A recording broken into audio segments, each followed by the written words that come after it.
It was 7:15 a.m. in Nashville when I opened the email that shattered my world. My 1-year-old daughter, Emma, was babbling happily in her high chair, completely unaware that her father had just blown up our lives with a single message. The subject line read simply, "Moving on." I almost spilled my coffee when I opened the attachment and saw the photo. Donald, my husband of 5 years, wrapped around a young blonde woman who couldn't have been older than 23. They were standing in front of our lake house, our vacation home that we'd bought just last year, the same home where we'd spent countless weekends planning our future together. "The house is mine now," the email declared. "I've already moved in with Amber. My lawyer will be sending over the divorce papers. Don't bother fighting it. The deed is in my name." I felt my hands trembling as I set down my coffee mug, but not from fear. No, this was pure rage building inside me.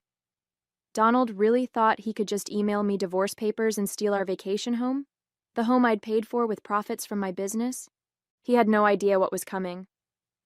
I looked at our daughter, still innocent and happy, playing with her breakfast. Then I glanced at the framed photo on our kitchen wall, Donald and me on our wedding day, both smiling like we had the world figured out. 5 years of marriage, and this was how he chose to end it? With a smug email and a photo of himself with a woman nearly half my age? I took a deep breath and picked up my phone. My finger hovered over Donald's contact information for a moment before I clicked block. Then I opened my email and typed 2 simple sentences in reply. "Are you sure about that? Better check the paperwork carefully." I hit send, blocked his email, and turned back to my daughter with a smile. Donald had always underestimated me. He saw me as the accommodating wife who'd supported his career while building my own business on the side. He probably thought I'd break down crying, maybe beg him to reconsider. But he'd forgotten one crucial detail about me. I didn't build a successful company by being naive about protecting my assets. Looking back, I should have seen this coming. The signs were there, little red flags I'd dismissed because I was too busy juggling my growing business and our new baby. Donald had been making frequent business trips to the lake house over the past 3 months, claiming he needed peace and quiet to work on some big corporate merger. I'd built my company from scratch while supporting his career moves. When we met 6 years ago, I was already running a successful online retail business, but Donald acted like it was just a cute hobby. He loved telling people how he'd helped me turn it into something real. The truth?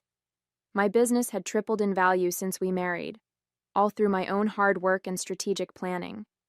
The lake house had been my idea, a perfect getaway for our family, close enough to Nashville for weekend trips, but far enough to feel like a real escape. I'd paid for it entirely with my company's profits, but Donald had insisted on putting his name on the deed. "For tax purposes," he'd said. I'd agreed, but not before having my lawyer draft some very specific documents about the property's true ownership. Last week, Donald had been especially distant, spending hours on his phone in our home office. When I'd asked about the merger, he'd gotten defensive, snapping that I wouldn't understand the complexities of corporate finance. Rich, coming from a man whose investment portfolio I'd secretly been managing for the past 3 years.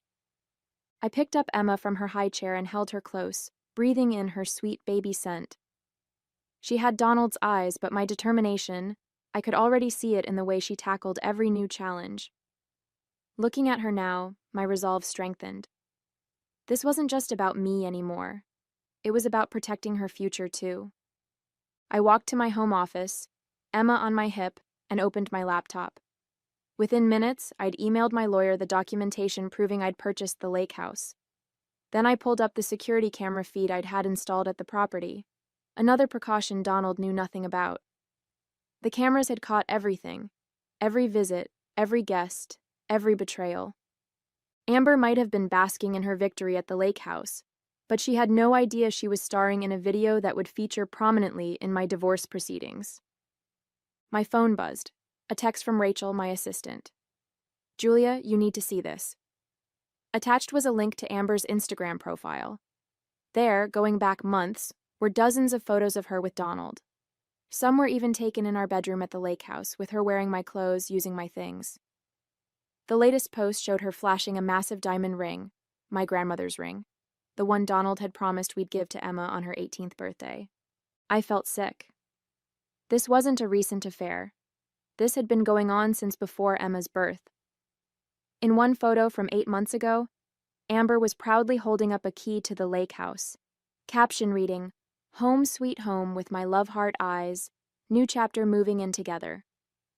While I was up all night with our newborn, Donald had been playing house with a woman barely out of college. The dates on the photos matched perfectly with his business trips. Every time he'd said he was working late, every weekend he'd claimed he needed to check on the lake house. It had all been lies. My hands shaking, I opened my banking app.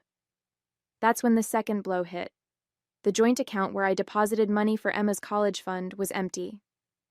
Every penny, nearly $100,000, gone. Transferred out yesterday to an account I didn't recognize. The rage I'd felt earlier transformed into something cold and calculating. I called my bank immediately, then my lawyer. Within an hour, I had confirmation. Donald had been systematically moving money around for months, preparing for this moment. He'd even tried to access my business accounts but failed. Those, at least, were protected by ironclad contracts and separate banking arrangements. Rachel called while I was on the phone with the lawyers. "Julia, there's more." She sent me a series of screenshots from Amber's private Facebook page. The girl had been bragging to her friends about landing a rich older man, and how they'd planned to take his boring wife for everything she was worth. There were even messages joking about how oblivious I was, too busy with my little online shop to notice what was happening. Little did they know, that little online shop had made me a millionaire 3 times over. I'd kept that information private, letting Donald believe my business was merely successful, not wildly profitable. His ego had never allowed him to really look at my company's books, to understand exactly what I'd built. I looked at Emma, now napping peacefully in her playpen. "Don't worry, baby girl," I whispered. "Mommy's about to teach Daddy a lesson about underestimating women in business." I spent the next few hours in a flurry of activity. My lawyer, Sarah, arrived at my house just before noon. As we sat in my home office reviewing documents, Emma napped upstairs with Rachel keeping watch. I'd hired extra security for the house. Something told me Donald wouldn't take my email response well. "He's not as clever as he thinks," Sarah said, examining the lake house documentation. "The deed may be in his name, but we have ironclad proof that your business funds purchased the property. The transfer records, the contracts, even the emails where he admits it was your money. It's all here." I nodded, pulling up the security camera feeds on my laptop. "There's more. Look at this." The footage showed Donald and Amber entering the lake house at various times over the past months. But what really interested Sarah was the footage from 2 days ago. It showed Donald carrying box after box of items from the house, including several pieces of art I'd purchased with my company profits. "That's attempted theft of business assets," Sarah said, making notes. "The art collection was purchased through your company for tax purposes. We have the documentation." Just then, my phone lit up with a call from an unknown number. I put it on speaker. "You think you're so smart, don't you?" Donald's voice was sharp, angry. "Check your business email, Julia. My lawyers have been busy too." I pulled up my email and felt my stomach drop. Donald's lawyers had filed an emergency petition claiming my business had been built using his expertise and connections. They were demanding a full audit and temporary control of my company's accounts during the divorce proceedings. "You'd really try to take my company?" I kept my voice steady despite my racing heart. "The company I built before I even met you?" "You built?" He laughed coldly. "Who do you think gave you all these corporate contacts? Who introduced you to the right people? Face it, Julia, you'd be nothing without me." Amber understands that. She knows how to be grateful. I muted the phone and turned to Sarah, who was already typing furiously on her laptop. She held up a finger. "Wait." "Donald," I unmuted the phone, buying time. "Think carefully about what you're doing." "Oh, I have. My lawyers will be in touch about Emma, too. You're too busy with your precious business to be a proper mother. Amber's great with kids. She used to be a nanny." The threat to take Emma made my blood run cold, but before I could respond, Sarah slid her laptop over to me. On the screen was an email from 3 years ago, one Donald had sent to a friend, complaining about my success. She won't listen to my business advice at all, says she doesn't need my help. And she's right, her company's worth more than my annual salary now. It's embarrassing. I smiled into the phone. Donald, I just sent something to your lawyer. You might want to check with him before making any more threats about my company. What are you talking about? Let's just say your email archives aren't as private as you thought. Call off your lawyers, or the next email I send will be to your boss. I wonder how he'd feel about all those corporate contacts you claim to have given me? The line went silent. Then, click. Sarah was still combing through Donald's emails when Rachel burst into the office, her face pale. Julia, you need to see this right now. She thrust her tablet in front of me. On the screen was a draft press release from Donald's company announcing his promotion to Chief Financial Officer, effective next month. Suddenly, everything clicked into place. The timing of his affair with Amber, the calculated moves with our accounts, the aggressive legal strategy. It wasn't just about leaving me. He was cleaning house before his big promotion, trying to secure assets and minimize what he'd lose in the divorce. There's more, Rachel swiped to another document. Amber isn't just some random girlfriend, she's the CEO's niece. I felt like I'd been punched in the gut. Donald hadn't fallen in love with a younger woman. He'd orchestrated a relationship with the CEO's niece to secure his promotion. The lake house, the stolen money, even the threats about Emma. It was all part of his plan to start his new life as CFO with his perfect, well-connected young wife. Sarah looked up from her laptop. Julia, I found something else. The company merger Donald's been working on? It involves one of your biggest business competitors. If he becomes CFO, he'll have access to information that could seriously damage your company. My hands curled into fists. Donald wasn't just trying to hurt me personally. He was positioning himself to destroy everything I'd built. I thought about all those nights he'd spent in his home office, claiming to be working on merger documents. Had he been going through my business files instead? Check my home network activity, I told Rachel. Focus on any attempts to access my business servers. While Rachel worked, Sarah made another discovery. Look at these emails between Donald and Amber from 6 months ago. They were planning this before Emma was even walking. Amber wrote, "Once you're CFO, we can use the insider information to push Julia's company out of the market. Uncle Robert says he'll help." I felt sick thinking about how they'd plotted against me while I was caring for our newborn daughter. But their arrogance had made them sloppy. They'd left a trail of evidence that could sink not just Donald's promotion, but the CEO's reputation as well. Rachel's voice cut through my thoughts. Found it. Multiple attempts to access your business servers from Donald's laptop. He didn't get through your security, but he tried. That's corporate espionage. I stood up and walked to the window, watching Emma playing in her playpen with her favorite stuffed elephant. Donald thought he was so clever, using his relationship with Amber to secure his future. But he'd forgotten the most important lesson in business: never underestimate your opponent. Sarah, I turned back to my lawyer. Draft an email to the company's board of directors. Include evidence of Donald's attempted corporate espionage and the CEO's involvement in using insider information to target a competitor. Add the security footage of Donald stealing company assets from the lake house. What about Amber? Rachel asked. I smiled grimly. Oh, I think the board will be very interested in how their CEO used a family member to help orchestrate corporate espionage. Don't you? Just as we were preparing to send the email to the board, my phone buzzed with an alert from the lake house security system. Donald was back, and he wasn't alone. Not only was Amber with him, but so was her Uncle Robert, the CEO. They were carrying boxes into the house, more of my belongings, no doubt. Wait, I told Sarah, watching the live feed. Let's see what they're doing first. Through the security cameras, we could see them in the living room. The audio was crystal clear, another feature Donald knew nothing about. They were celebrating, champagne glasses in hand. To the future CFO, Robert raised his glass to Donald, and to my beautiful niece who helped make it all happen. Julia has no idea what's coming, Donald laughed. Tomorrow morning, the board announces my promotion, and by afternoon, our legal team will have control of her company's accounts for audit purposes. Within a month, her business will be worthless. And the best part? Amber chimed in.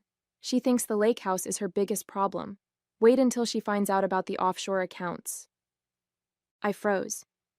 Rachel, what offshore accounts? Rachel's fingers flew across her keyboard. Within minutes, her face darkened. Found them. Donald's been funneling money from your joint accounts into offshore holdings for months. Not just Emma's college fund. He somehow managed to divert nearly $300,000. This was bigger than I'd thought. Donald hadn't just been planning to leave me. He'd been systematically stealing from our family for months. The lake house drama was just a distraction from his bigger scheme. But then Robert said something that made my blood run cold. Once Julia's company tanks, our merger goes through smoothly. Her market share will be split between our subsidiaries, and that troublesome ethical business model of hers will be nothing but a memory. My company wasn't just successful, it was disrupting their entire industry with our commitment to sustainable practices and fair labor. This wasn't just about Donald's promotion or his affair. They wanted to destroy everything I'd built because it threatened their way of doing business. Send the email, I told Sarah. But first, add one more thing. Access the backup server, password Emma's birthday, and attach the file marked Insurance. Sarah's eyes widened as she opened the file. It contained years of documentation about questionable practices at Donald's company, information I'd gathered while managing his investment portfolio.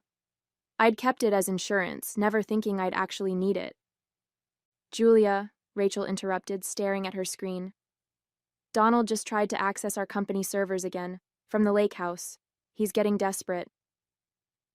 I watched through the camera as Donald excused himself to the home office.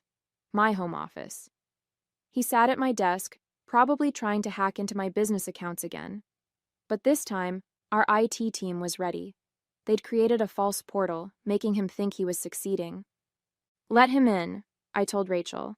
Let him think he's won. Because in about 10 minutes, that board email goes out, and their whole house of cards comes crashing down. Sarah looked up from her laptop. Email's ready. Should I hit send? I took one last look at the security feed. Donald, Amber, and Robert were still celebrating their imaginary victory. Do it. The response was faster than I expected. Within minutes of Sarah sending the email, Robert's phone rang. Through the security feed, we watched his face turn ashen as he listened to what I assumed was the board's immediate reaction. What do you mean, emergency meeting? He shouted into the phone. Who sent what evidence? Donald grabbed his own phone, presumably checking his email. The color drained from his face. The servers. She knew. Julia knew I was trying to access them. It gets better, I whispered to Sarah as we watched the scene unfold. Wait for it. Right on cue, Amber's phone started blowing up with notifications. Someone had anonymously sent her private Facebook messages to every board member, the ones where she bragged about helping Donald steal corporate information. The security camera caught the exact moment their celebration turned to panic. Robert was screaming into his phone. Donald was frantically trying to close his laptop, and Amber was in tears, mascara running down her face. Then came the coup de grace. Police cars pulling up to the lake house, lights flashing. Turns out corporate espionage and financial fraud are serious crimes. Who knew? I picked up Emma and held her close as we watched through the cameras. See that, baby girl? That's what happens when people underestimate your mommy. The last thing I saw before the feed cut off was Donald being led out in handcuffs, still shouting about how the house was his. The fallout was spectacular. Within 24 hours, Donald and Robert were both fired. The board's investigation uncovered even more than I'd known about, not just the plot against my company, but years of fraudulent practices. Amber's involvement in corporate espionage destroyed her budding influencer career. Last I heard, she'd moved back in with her parents in Ohio. The offshore accounts were frozen and investigated. Every penny Donald had stolen was returned, with interest. The lake house? Turns out attempting to steal company assets is a great way to lose any claim to property. The deed was transferred to my name, where it should have been all along. Donald tried to apologize, sending lengthy emails about how he'd lost himself, how he'd been seduced by power and a younger woman. I never responded. The divorce papers were clear. He lost everything he'd tried to steal, and then some. The evidence of his corporate espionage meant he'd never work in finance again. As for me, my company's ethical business model attracted even more investors after the scandal. We expanded into markets that Donald's company had dominated, our reputation for integrity drawing customers who'd lost faith in traditional corporations. Emma and I spend weekends at the lake house now, making new memories.